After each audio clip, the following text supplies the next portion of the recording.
guys, and welcome to another First Impressions video. Today we're going to be looking at Genshin Impact, which is a new free-to-play gacha-style anime adventure game. It's got RPG elements, it's got customization, it's got a bit of everything. We will look at the options, we'll look at all the customization that you can do, we'll look at all the elements that it's got to it, and then we'll look at some of the gameplay as well. It is important to note that this is a First Impressions game, and this game is rather large. And one major key thing, if you do decide to download this game, these servers are under a lot of pressure right now. We assume that's what's wrong, but it does take a long time to actually download. I was planning on getting this video out yesterday, but it took literally around 6 to 7 hours for the game to completely download. It is worth bearing that in mind. It doesn't matter how good your internet connection is. It seems to be stuck anywhere between 0.3 and around 1 megabytes per second. It's not ideal. That being said though, the game is very graphically beautiful. It runs really well, and if you're a weeb or just generally into your anime, you're going to love this. So let's jump into it and see what it's all about. Okay, so let's look at the options. We've got controls. You can choose keyboard or controller. It is worth noting that you can't switch between the two. You do have to switch them on. But if you have your controller plugged in, the vibration and everything does go through that. So I've actually had to put my controller on the floor because it kept vibrating on the table even though I was playing with a keyboard and mouse. The optimization there could probably be a little bit better because there's nothing more annoying than hearing a rumble on a desk if you're trying to play with keyboard and mouse. And the fact that you can't change between them quite easily is sort of annoying as well. Outside of that though, it looks like you can rebind all your keys, which is really nice to see. There is a lot of keys to rebind. But yeah, so that's the only real gripe that I've got with the controller setup, is that it's not a fluid change. You have to select one or the other. Yeah, if you select one, then the vibration still comes through on the controller. Graphics wise, not a huge amount here, but the game runs relatively smooth. There's a few server lags every now and again, but it does run fairly good. You can change your FPS from 30 to 60. They're the only two options you've got, but again, with the type of game, the huge amount of FPS isn't really going to make much difference. Your resolution settings are a bit weird. You've got windowed, and then only one full screen on this monitor. From what I've seen, it kind of changes depending on user. Like one person will get one set of settings and another user will get a completely different set. It said it was on 1920 by 1080, but when I clicked on windowed back from being the 1440p, it actually made it an actual window, whereas before it was borderless full screen. So I don't know. I don't know what's going on with the display mode. Outside of that, the other options are fairly straightforward and pretty good. I did turn motion blur off, obviously. I would suggest you do the same as well. Your audio settings, you've got your master volume, your music, dialogue, and sound effects. There is voice acting in this game, and so far, as annoying as one of the characters is, the characters are voice acted rather well. They're very clear. Their voices match the characters, and there are a lot of tropes in this game for the characters. They've stuck to form. But yeah, it's acted pretty well. Your messages, if you've got any messages coming through here, your language settings, and then your account settings if you so desire. Other settings is just minimap and auto rotate, which is it's fine. The weirdly thing here, and they do this in the graphics as well, is instead of on or off, it's open or close, which is a bit odd, but I think that's a lost in translation thing. But that's your that's your options. Not too bad. A fair amount of customization available. A couple of annoying, I wouldn't say bugs, but annoying overlooks or oversights even. Overall, not a bad menu. Let's jump into the game and talk a bit about it and see what it's all about, shall we? Here we are. This is my character. It is important to note that I'm very, very early in the game. You get to choose between two characters to start, and you pick up your comrade Amber fairly early on. You can customize them in the customization screen. The story is basically, so far from what I've gathered, very anime-like. You are a character with lots of special powers, and those powers get taken off you. You're stuck on this planet that you can't escape from. It's been a while. You've found a new companion. You go through and you start learning about the world as you visit it. You get to choose between either the male or the female character.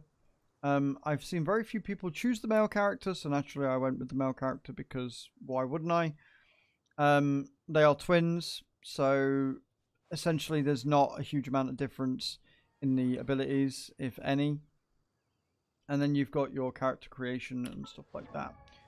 So you've got attributes, weapons, artifacts, constellation, talents, and profile. Your artifacts are just items that essentially give you a bit of a boost. You can enhance them if you've got the right materials.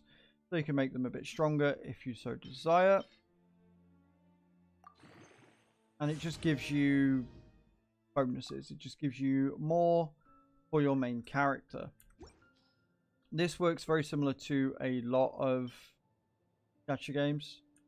In that a lot of these things are, you know, they're pretty standard. You get weapons and artifacts to just make your stuff as strong as possible to make your character seem better. Obviously, you get better items as you go along. They've got like a wish system, which is not unlike the shard system in Raid Shadow Legends, as the only other gacha game that I play to compare. And you get these like wish fragments, and when you get enough wish fragments, you can then wish for a character or an item set, and then you equip them on your character, and away you go. So you've got your items, you've got your gear. Your weapons are kind of cool. There's a lot you can do with these, and you can switch them out as you go if you get more, or you can again enhance them and make them just that little bit stronger if you so desire.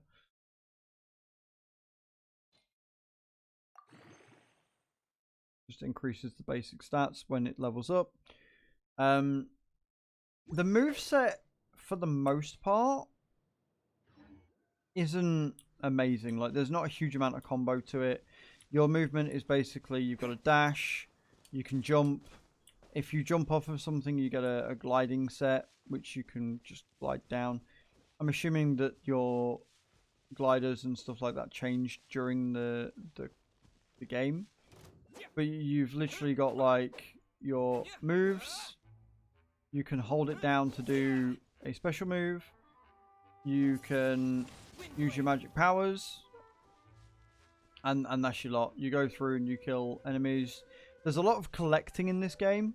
There's a lot of items that you can pick up that you can use for cooking, that you can use to enhance your weapons, that you can sell for profit. Not unlike most RPGs, but it does certainly seem like there is a lot more here than what you would probably expect. But it's alright for a free-to-play kind of run around. There is a story to it. And like I say, the voice acting can get a bit tedious. There's a lot of tutorial voiceover things that you kind of got to go through to sort of work out what everything is. There's lots of chests, lots of loot, cooking stations. There's a lot going on. There's a lot you can do. It's very easy to find where you need to go for the main quest, but the game immediately just gives you the freedom to just run around and see what's going on, see what you like, see what you don't like. There are elemental things to take into consideration for this, which is kind of cool. So you can mix and match. If we switch back here, you've got your ranger with her bow, who's got a special like aim mode. If we go back to her and look, charges the bow, does a huge amount of pyro damage, sets fire everywhere. It's kind of cool. The one thing I will say is that the aim mode is a bit finicky. You have to remember to come out of the aim mode to be able to switch characters, which is kind of annoying. Not a huge fan of that. It just feels like it's a little bit clunky. Could be better. The art style is very nice. Like, it's very clean, very polished. There's really good physics with the way that the hair and the clothes and that moves. Like, the wonderful sweeping land of wind. The enemies seem fairly well designed. They're not overly difficult yet, but I can see how they can add to it and make it more difficult as the time goes on. As for the main quest, the story is kind of cliche. It's not the best written story that I've ever seen, but it's engaging enough that it makes me want to play it more. I can see me losing a lot of hours to this game. I was planning on playing World of Warships tonight. I can see me playing this tonight. I can see why everybody's raving over it. It's just a shame that the download and the servers are not ideal. As for different champions you can get, I've not really delved too much into that just yet. But I'm excited to see what the different characters do and how they are and how they have a different personality and stuff like that. Because unlike with Raid, this gives you personality and characteristics to each champion that make you get sort of emotionally invested, and I don't think it has the same sort of food system as Raid, where you don't need to feed characters into other characters to make them better. I know you can do that with the enhanced system for weapons. I don't think you need to do that with the champions itself. Of course, very early days. I could be wrong. There is a stamina system as well, whilst I think about it, which is... I don't know, it's a bit odd. I'm not sure I'm a fan. I was swimming earlier and I had to get reset because, oh god, I ran out of stamina. Oh god, being shot.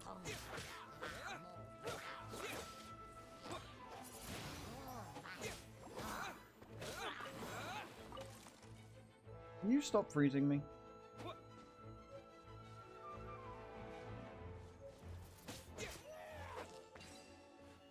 But yeah, so overall, for a free-to-play experience, it's not bad. It's pretty fun. If you like RPGs, if you like anime, if you like gacha-style games, which give you plenty of different champions and versatility and diversity to do, with clear-cut, like, what you need to do with the main story quest, and yet still giving you enough freedom to do whatever the hell you like, this is the game for you. I'm actually quite glad I installed it. I was a bit dubious, if I'm honest, about downloading it. Whenever a game gets a huge amount of hype very early on, I mean, this was literally released not too long ago. I get a bit, you know, how much of it is just hype because people want a new game, how much of it is because it's actually good, and how much of it is because, you know, it's new and let's all hype it because it... So I was a bit dubious. I'm happy to report that I'm very pleasantly surprised. Even though the combat isn't too kind of, you know, complex, it's very simple. It's still enjoyable. It's still satisfying to hit those big moves. And I can only imagine that you will learn more moves possibly as you go along.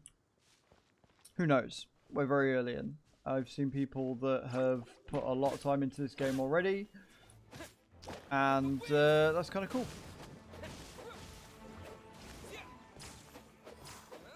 There you are, guys. This is Genshin Impact. If you like what you see, you can just search for it on Google and download it from there. Basically, that's kind of all you need to do. Be prepared to wait a fair while to be able to actually get it on your PC, because it takes a bloody age. That's the only downside, really. Thank you very much for watching, guys, and I shall see you all next time. Ciao, ciao.